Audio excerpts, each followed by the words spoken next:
The HOA Karen who called 911 on me for trespassing had no clue I owned the entire county, including her $1 million house.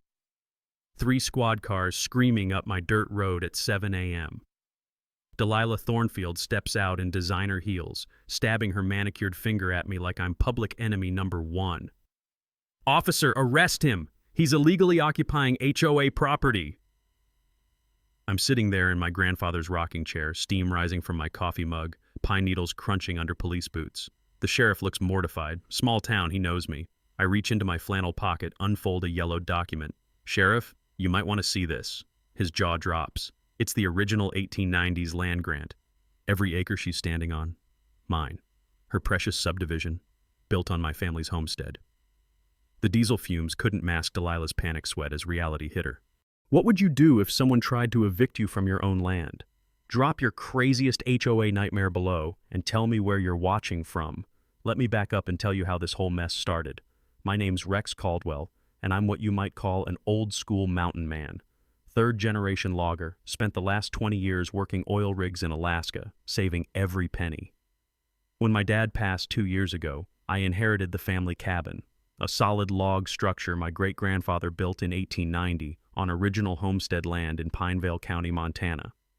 The cabin sits on 40 acres of prime mountain real estate, complete with a crystal-clear creek and enough timber to build a small town. It's been in our family for over a century, passed down through handshake deals and faded paper deeds. The smell of cedar logs and wood smoke has been my childhood lullaby, the crunch of pine needles under bare feet my summer soundtrack. But here's where things get interesting. While I was up in Alaska dodging polar bears and making bank, some fancy developers decided my quiet little valley was perfect for their luxury project.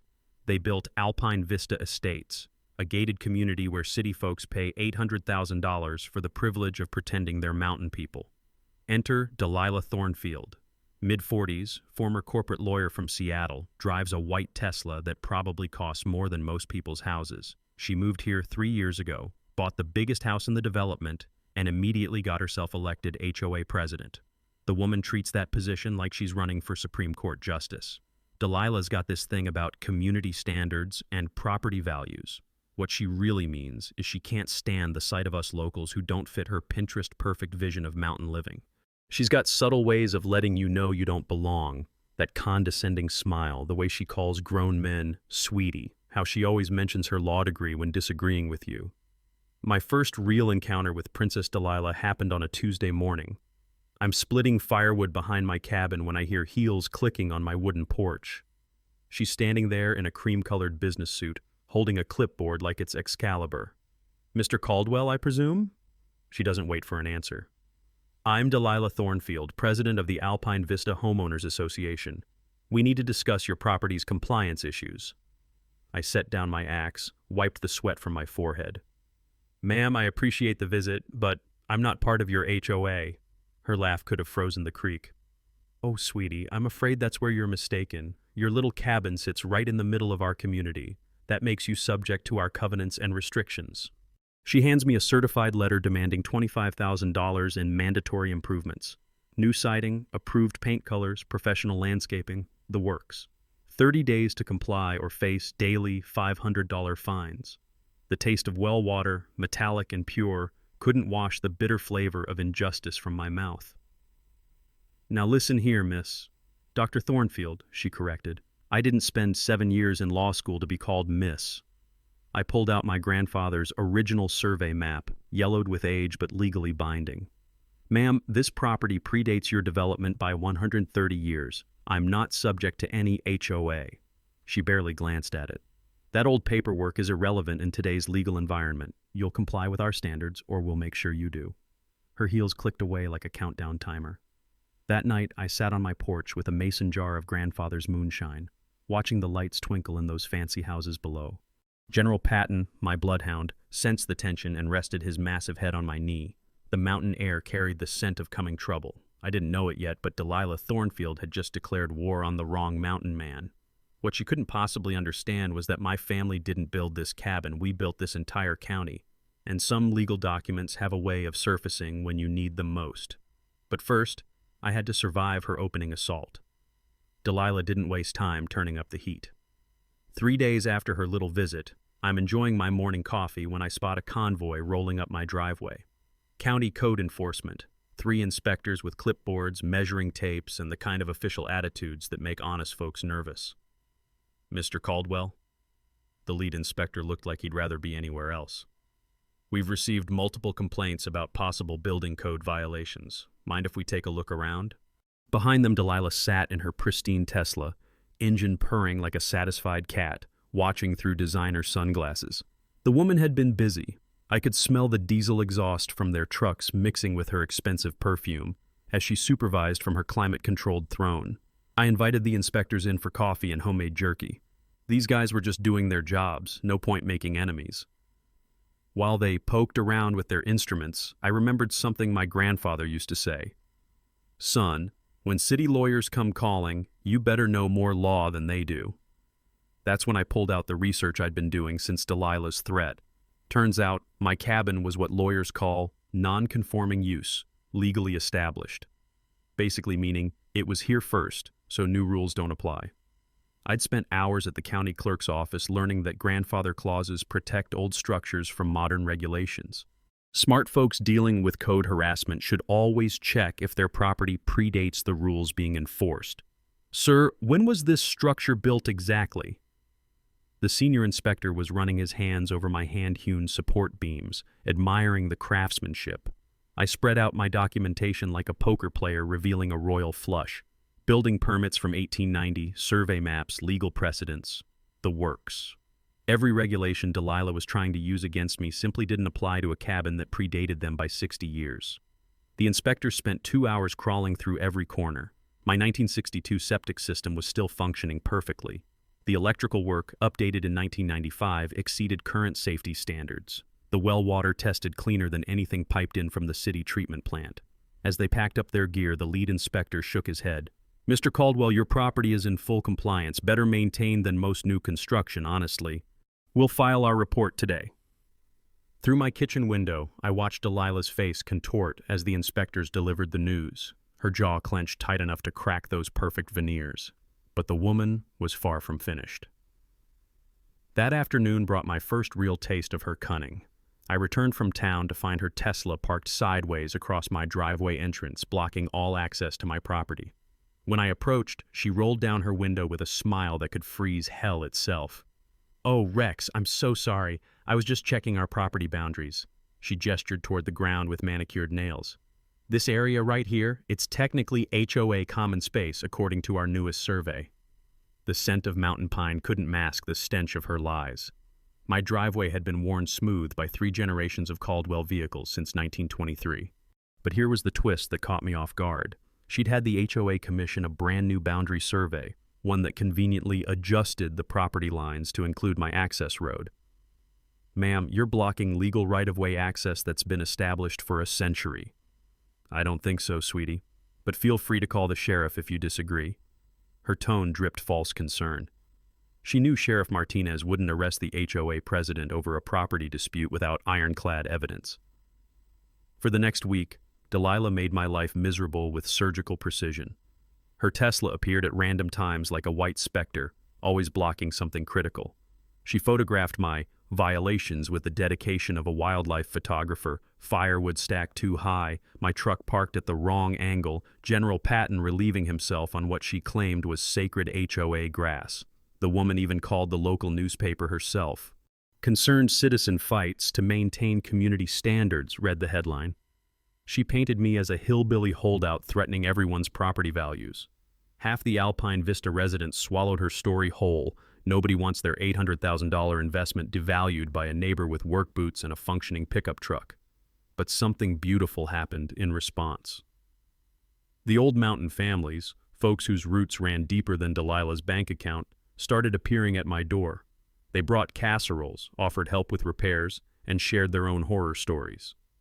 Jake Morrison from the hardware store was fighting bogus noise complaints. Sarah Avery, a local nurse, was being harassed for her non-conforming vegetable garden. The community was splitting clean down the middle. Delilah's wealthy supporters versus everyone who just wanted to live without HOA tyranny. Meanwhile, General Patton became our unlikely mascot. My 100-pound bloodhound developed an uncanny ability to detect Delilah's Tesla from 3 blocks away, and he'd waddle over to mark his territory on her pristine white walls every single morning like clockwork. Even my dog has better judgment than the HOA board, I told Jake one afternoon, watching General Patton perform his daily constitutional on her tires. But I was about to discover that Delilah's war against my cabin was just the opening move in a much larger game. 2 weeks later, Delilah pulled out the heavy artillery. She called an emergency HOA meeting, complete with official county representatives. The community center was packed tighter than a Sunday service, tension thick as mountain fog. She'd invited County Commissioner Bradley Hicks and Fire Marshal Tom Rodriguez, guys who could actually shut me down if they wanted to. I walked into that room knowing I was outnumbered. The smell of burnt coffee and nervous sweat hung in the air. Delilah stood at the podium like she was addressing the United Nations, her white blazer practically glowing under the fluorescent lights. "Ladies and gentlemen," she began, her voice carrying that practiced authority she'd perfected in Seattle boardrooms. "We're here tonight because a dangerous structure threatens our entire community's safety and property values." She clicked through a PowerPoint presentation like some kind of disaster preparedness seminar. Photos of my cabin from every conceivable angle, arrows pointing at structural deficiencies that existed only in her imagination. The woman had turned my peaceful homestead into a horror movie. "This ramshackle building violates 17 separate safety codes," she declared, counting on her fingers for dramatic effect. "I'm formally requesting that Commissioner Hicks condemn this property as a public nuisance before someone gets hurt." Polite applause rippled through her supporters, mostly the newer Alpine Vista residents who'd never seen a real log cabin up close. But I noticed the old-timers staying silent, arms crossed, waiting to see what I'd pull out of my hat. I approached the podium carrying 3 manila folders, each one thicker than a phone book. The sound of my work boots on the wooden floor echoed through the suddenly quiet room like gunshots. "Commissioner, I appreciate Ms. Thornfield's creative interpretation of building safety." I opened the first folder. "But I think you'll find this structural engineer's report interesting." The certified report, completed just 2 days earlier, declared my cabin sound enough to survive another century. Every beam, joint, and foundation stone had been professionally inspected and rated. The engineer even noted that my great-grandfather's construction techniques were superior to most modern methods. Fire Marshal Rodriguez examined the documents with growing interest. "Mr. Caldwell, your property actually exceeds current fire safety standards. That metal roof, the defensible space around your structure, it's better protected than most new construction." I could hear Delilah's breathing change from across the room, but here's where she showed me just how desperate she was getting. During the question period, she stood up with theatrical indignation. "This isn't about safety anymore," she announced, dropping her pretense. "It's about preserving the character of our investment. That cabin is an eyesore that affects everyone's property values. Mr. Caldwell needs to either upgrade to our community standards or sell to someone who will." The mask slipped completely. She wanted to buy my land. The room erupted in murmurs as people realized what they'd just witnessed.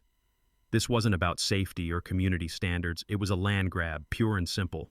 Delilah wanted my 40 acres for herself, probably to build some kind of luxury resort or wedding venue. My grandfather used to tell me that when opponents show their true cards, you've already won half the battle. I'd learned that lesson working oil rigs, where desperate supervisors always revealed their weaknesses under pressure. Commissioner Hicks cleared his throat.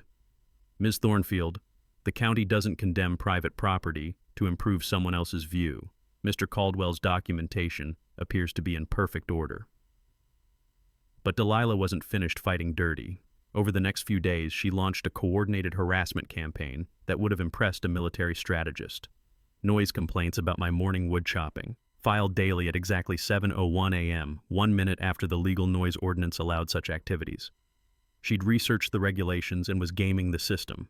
What she didn't know was that rural properties like mine are typically exempt from noise ordinances for agricultural activities. I'd learned this during my research binge, discovering that my property was still zoned as agricultural forestry, despite being surrounded by residential development. Wood processing counted as agricultural work, which meant her complaints were legally meaningless. I decided to turn her harassment into community building.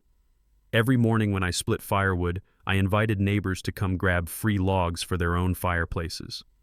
Soon I had a regular crowd showing up, families who appreciated good oak and maple more than HOA politics. The hardware store's Jake Morrison brought his teenage son to help stack wood. Sarah Avery started bringing fresh-baked muffins for the volunteers. Even some of the newer Alpine Vista residents began joining us, drawn by the genuine community spirit that Delilah's rules had been strangling. Her perfect plan was backfiring spectacularly. Instead of isolating me, her attacks were bringing people together. The sound of axes and splitting mauls became a daily symphony of resistance, punctuated by laughter and the clink of coffee mugs. General Patton appointed himself official greeter for the morning wood-chopping crew, his tail wagging like a flag of defiance every time Delilah drove past in her increasingly frustrated Tesla patrols. But I could see the calculation in her eyes changing. If legal harassment wouldn't work, she was about to try something much more dangerous.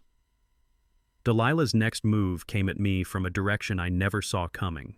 I was replacing rotted boards on my porch when a black sedan pulled up my driveway. Out stepped a wiry man in a cheap suit carrying a briefcase, private investigator written all over him. "Rex Caldwell? Name's Dennis Polk. I'm conducting a routine background investigation. Got a few minutes?" Behind him, Delilah sat in her Tesla like a general watching a battlefield. She'd hired herself a PI to dig up dirt on me, probably hoping to find unpaid taxes, criminal records, anything she could use to paint me as unfit for decent society. I invited Dennis up to the porch, offered him sweet tea. The man spent an hour asking questions about my time in Alaska, my finances, my family history. Professional but fishing for something specific. The whole time, I could smell Delilah's desperation drifting up from her car like expensive perfume mixed with panic sweat. 2 days later, the legal papers arrived. A formal lawsuit claiming property boundary disputes, demanding I pay $50,000 in legal fees and 3 years of back HOA assessments. She was betting I couldn't afford a court fight against her Seattle law firm connections. That's when I decided to visit Ephraim Jacobs, the 78-year-old surveyor who'd mapped half of Montana over his 50-year career. His office smelled like old leather and pipe tobacco, walls covered with hand-drawn property maps that looked like works of art. "Rex boy, I surveyed this land for your grandfather back in '72, Ephraim said, pulling out a thick folder of yellowed documents. "But let me show you something interesting about the original homestead boundaries."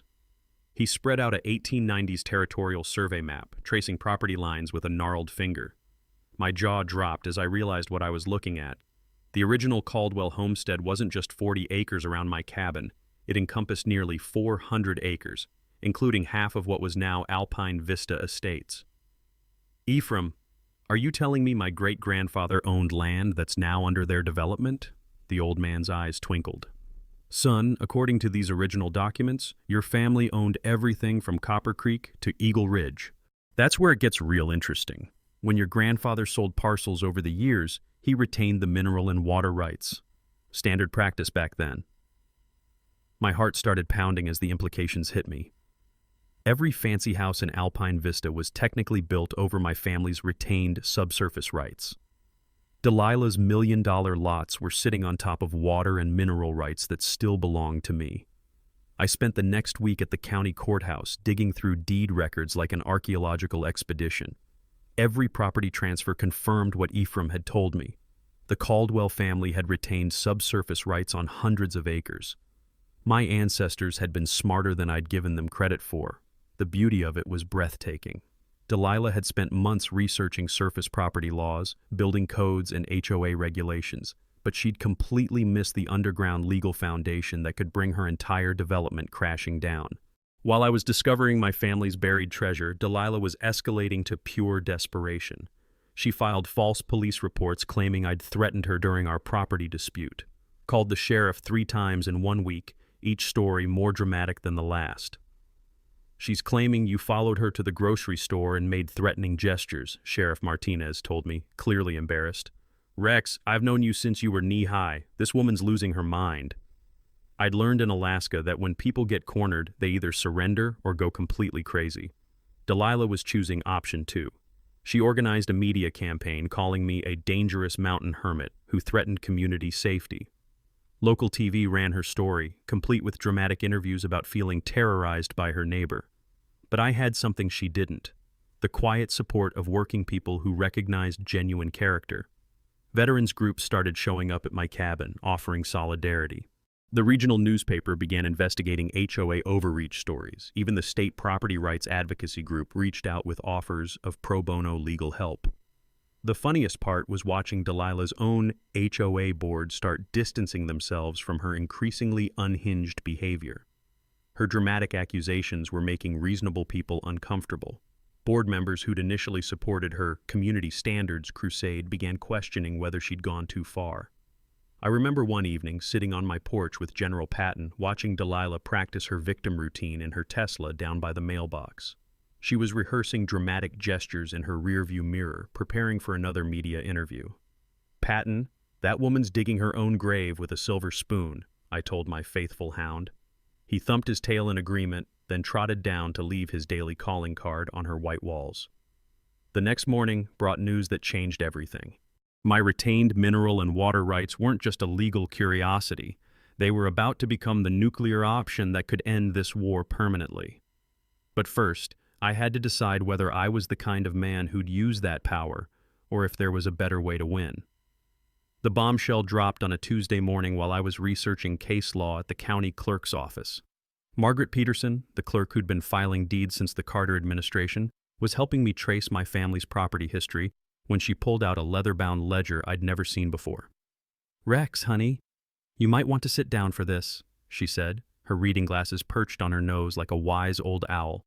"I was going through the territorial records from the 1920s, and I found something that'll knock your socks clean off."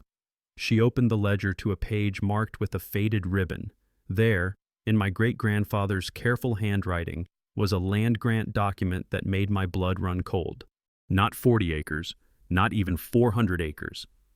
The original Caldwell homestead encompassed the entire Pinevale County territory, all 12,000 acres of mountain wilderness, forests, and valleys. "Margaret, this can't be right. My family never owned the whole county." "Oh, but they did, sugar. Your great-grandfather Josiah was appointed Territorial Land Commissioner in 1889. When Montana achieved statehood, he was granted this entire section as payment for his government service. Look here." She pointed to an official seal pressed into the yellowed paper. "Territory of Montana, signed by the governor himself." My hand shook as I read the document. Every creek, every ridge, every acre that was now divided into dozens of private properties had once belonged to my family. But that wasn't even the shocking part. "Margaret, what happened to all this land? How did we lose it?" "You didn't lose it, honey. Your grandfather and great-grandfather sold parcels over the decades, but look at these clauses." She traced a line of legal text with her finger. "They retained mineral rights, water rights, and subsurface usage agreements on every single sale. Every property deed in this county contains those retained rights clauses." The room started spinning as the implications hit me. Delilah's precious Alpine Vista development, every house, every manicured lawn, every swimming pool, all of it was built over water and mineral rights that legally belonged to me. I could shut off their water supply tomorrow if I wanted to. "Margaret, does this mean what I think it means?" "Rex, according to these documents, you own the water table under every house in Alpine Vista. You own the mineral rights under the county courthouse, the school, the shopping center, everything. Your family has been sitting on legal ownership of this entire valley for over a century." I sat in that dusty office for 3 hours, reading and rereading documents that could make me richer than every Alpine Vista resident combined. Or I could use them to destroy Delilah's development so completely that property values would crater overnight. The moral weight of it crushed down on my shoulders like a fallen tree. My grandfather had taught me that power unused wisely becomes power misused. 3 generations of Caldwells had chosen community harmony over personal profit, never exercising rights that could have made us millionaires. But now I held legal documents that could end Delilah's harassment permanently. I could demand compensation from every property owner in the county, or I could bankrupt her development with a single court filing. The choice was mine. Walking back to my truck, I remembered something my grandfather used to say. "Son, the difference between a good man and a great man is what he does when nobody's watching and everybody's counting on him." Delilah had no idea that her victim owned the legal foundation her entire world was built on. But more importantly, I had to decide what kind of man I wanted to be when this war finally ended. The answer was starting to form in my mind, and it was bigger than revenge.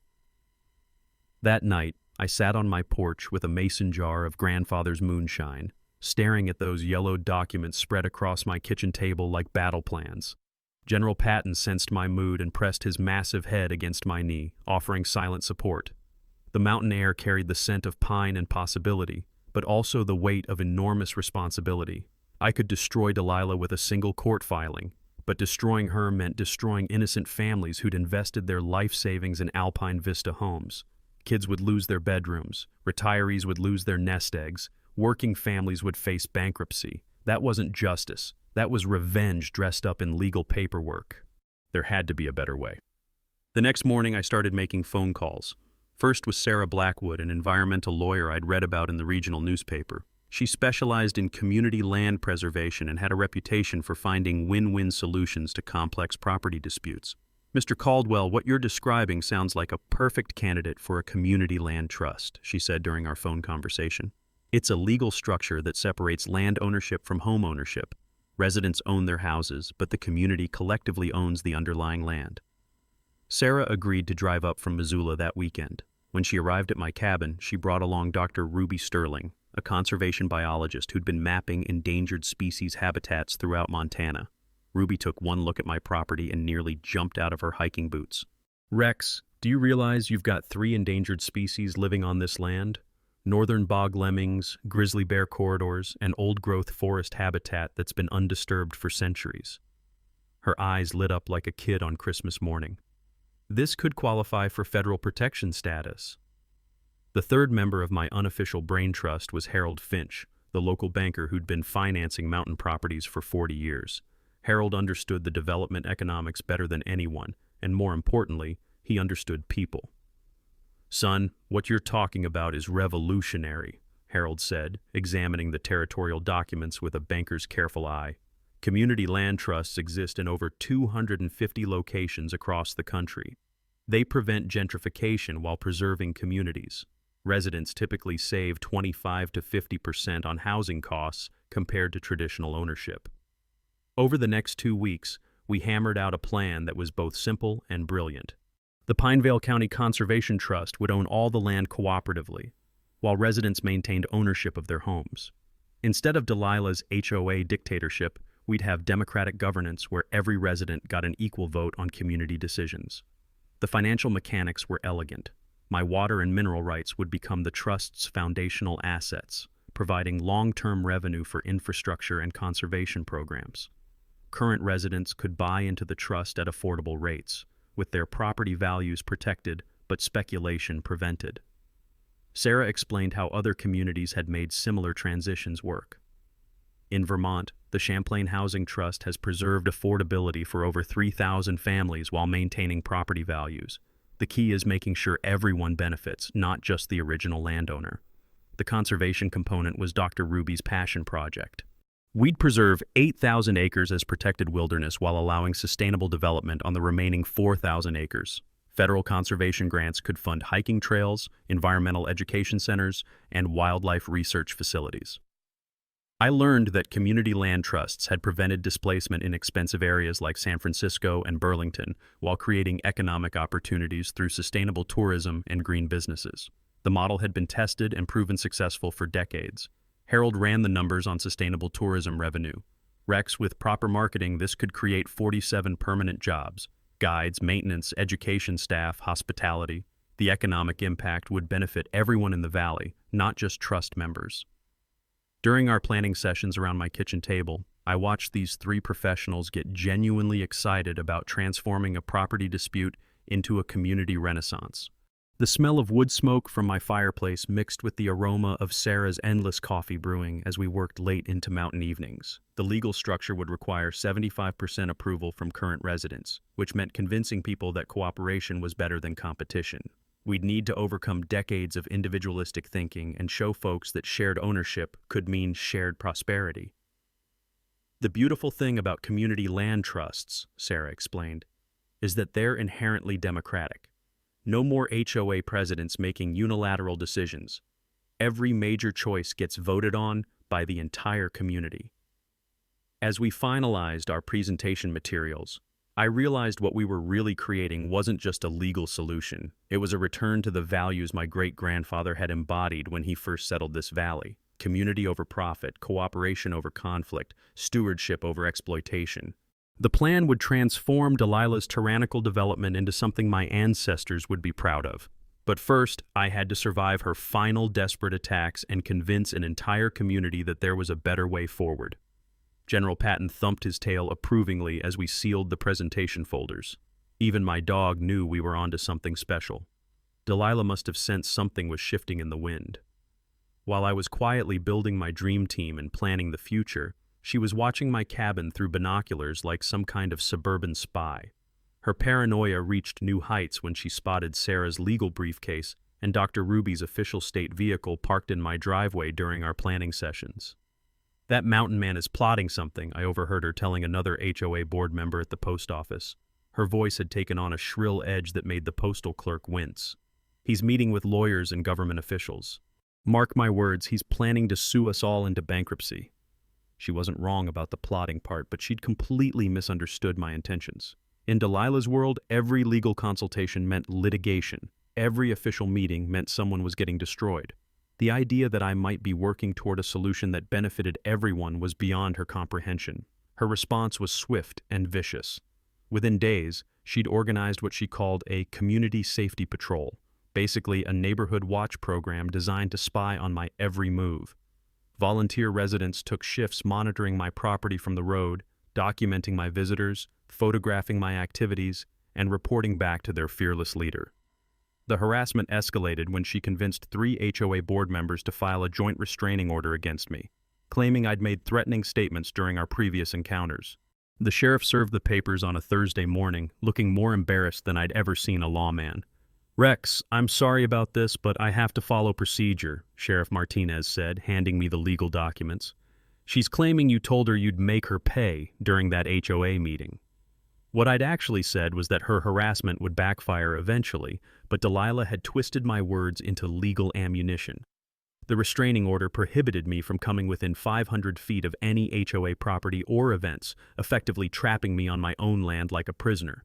But her masterpiece of manipulation came when she contacted the state environmental agency, filing a formal complaint claiming my cabin was polluting the county's water supply. She'd somehow discovered my meetings with Dr. Ruby and assumed they were about environmental violations rather than conservation planning. "Mr. Caldwell, we've received serious allegations about potential groundwater contamination from your property," said the environmental inspector who arrived unannounced on Friday morning. "We'll need to conduct soil and water testing immediately."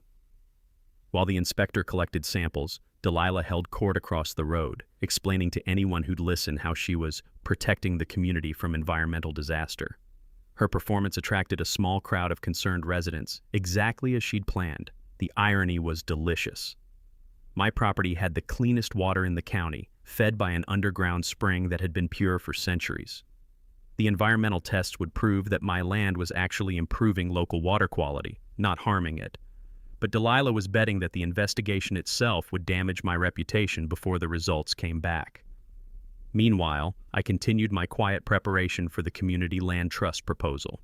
Sarah had filed preliminary paperwork with the county, Dr. Ruby had completed her endangered species survey, and Harold was finalizing the financial projections.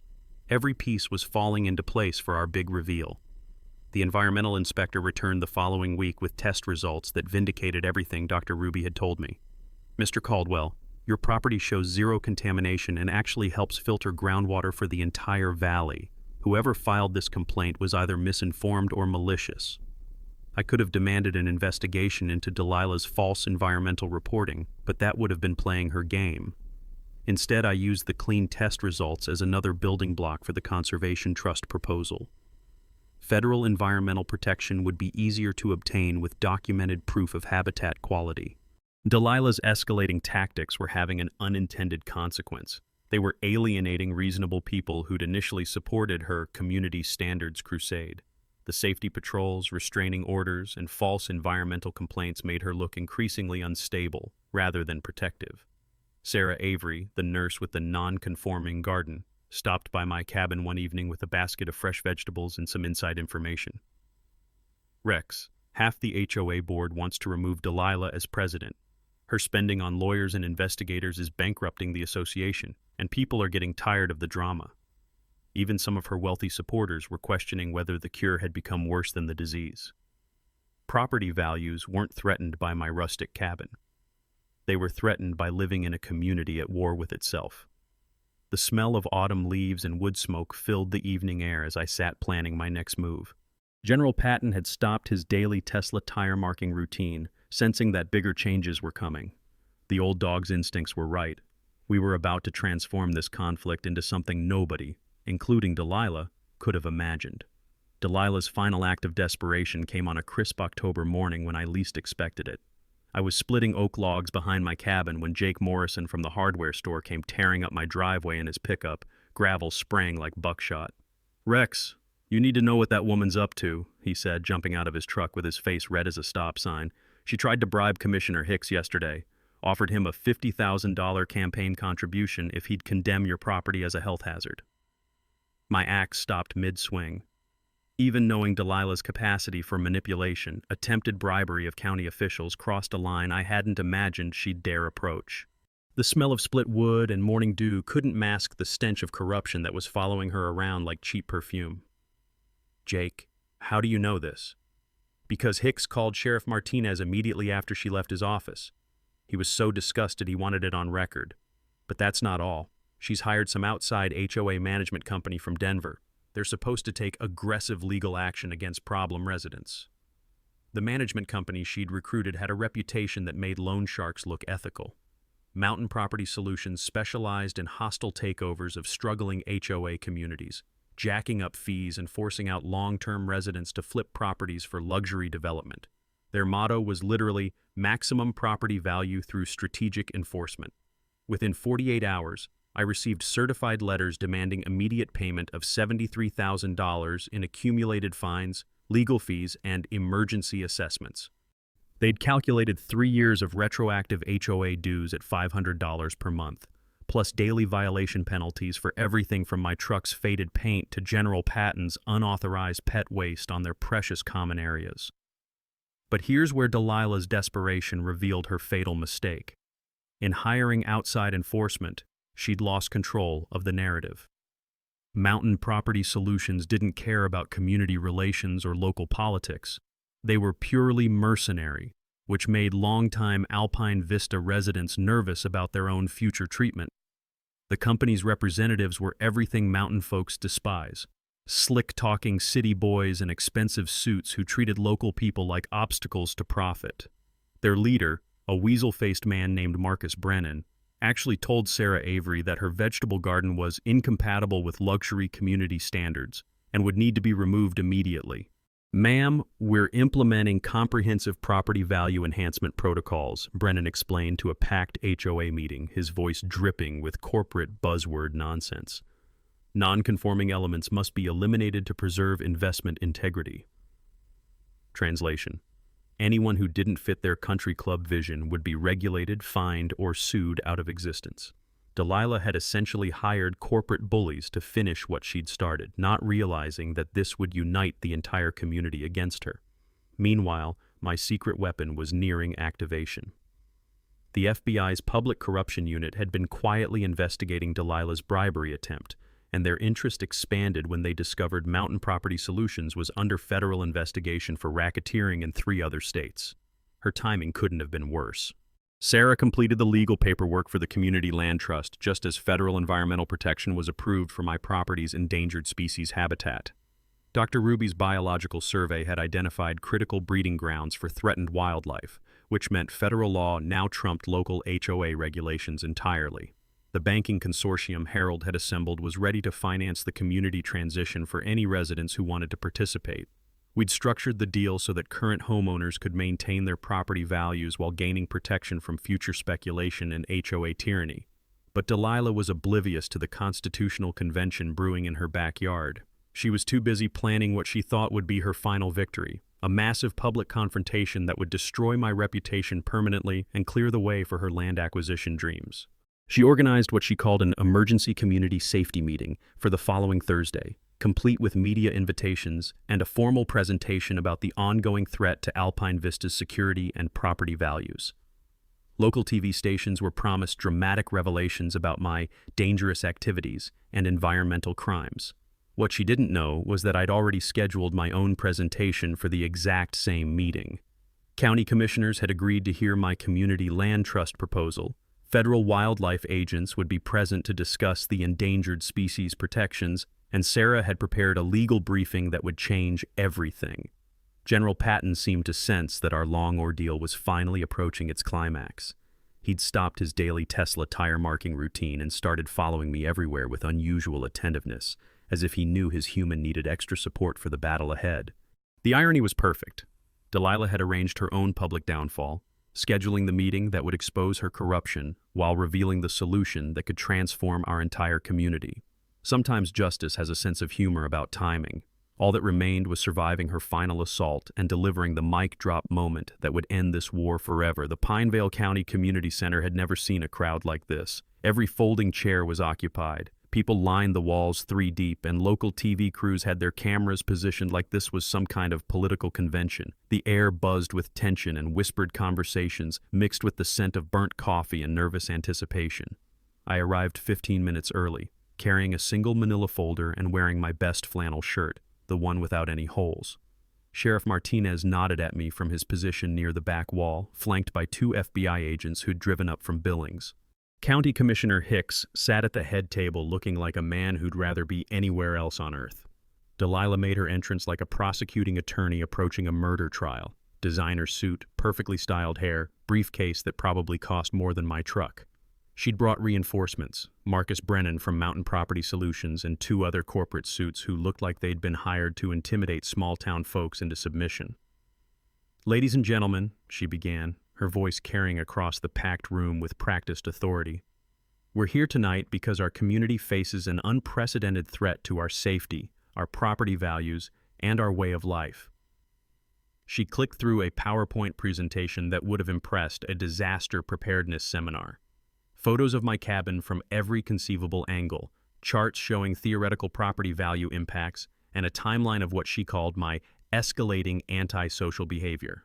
"Rex Caldwell represents everything that threatens civilized community standards," she declared, pointing dramatically in my direction.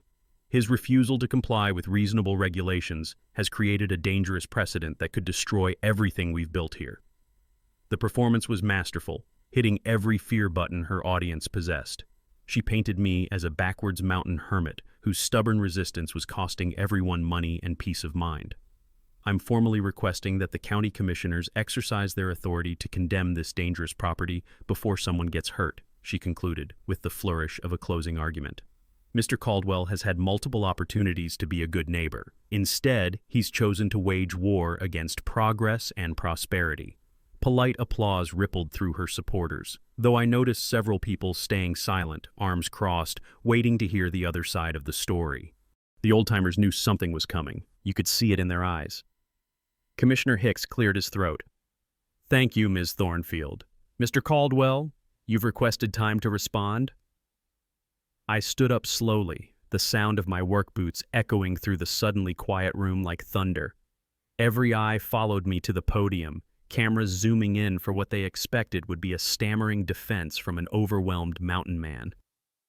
"Commissioner Hicks, members of the community," I began, opening my manila folder with deliberate calm.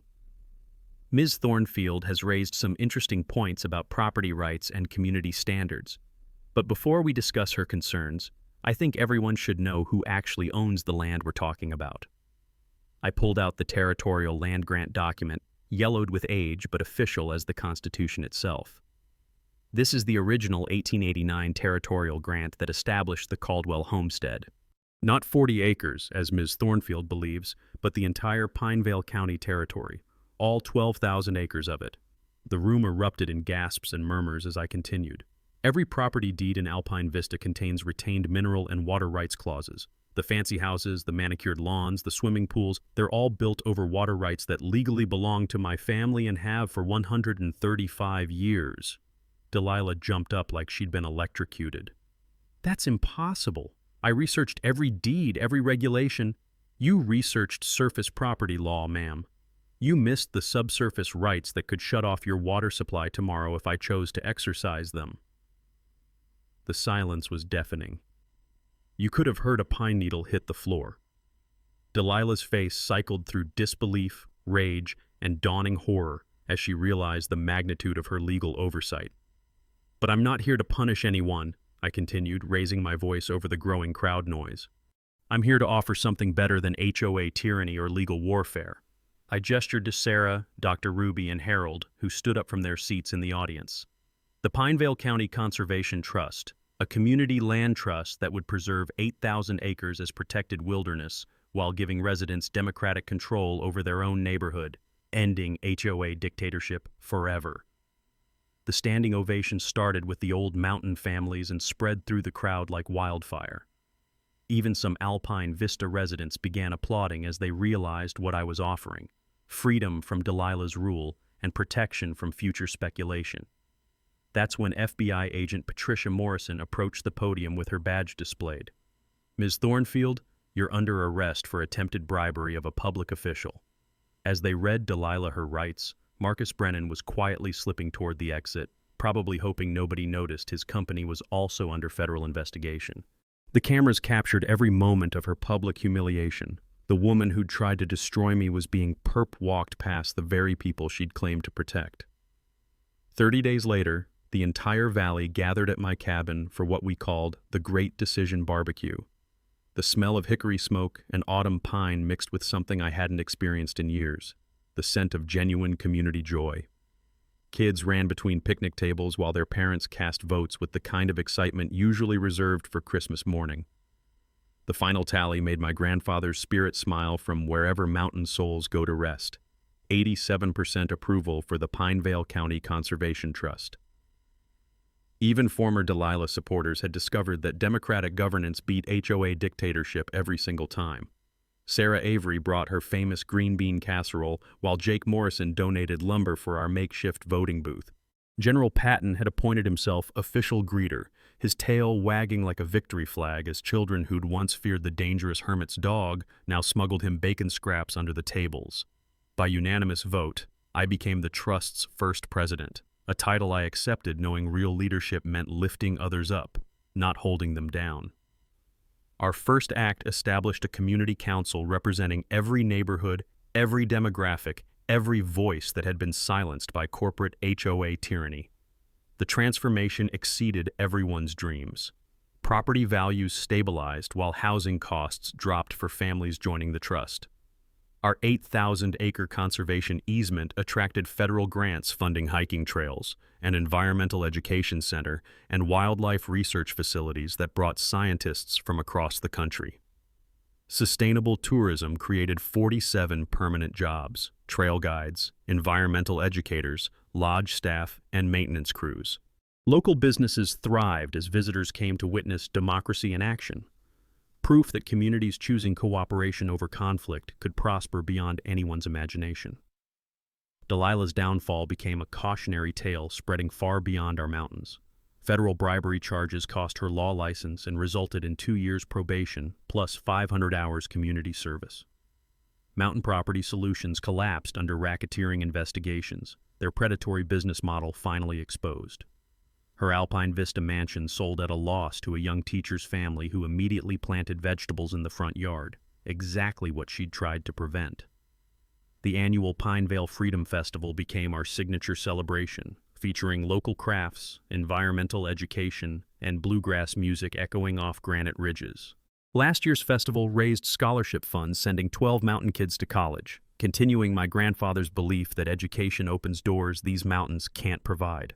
Legal scholars from Harvard, Stanford, and University of Montana studied our transition as a model for communities facing corporate land grabs. The Caldwell Doctrine became legal shorthand for using inherited rights to benefit entire communities rather than enriching individuals. Sarah Blackwood's consultation requests multiplied so rapidly, she opened a nonprofit firm specializing in community land trust formations. 6 months after victory, a letter arrived from a Texas rancher facing identical HOA harassment, city developers surrounding rural property, demanding impossible compliance, using legal intimidation to force land sales. General Patton's ears perked up when I read that letter aloud, sensing adventure on the horizon.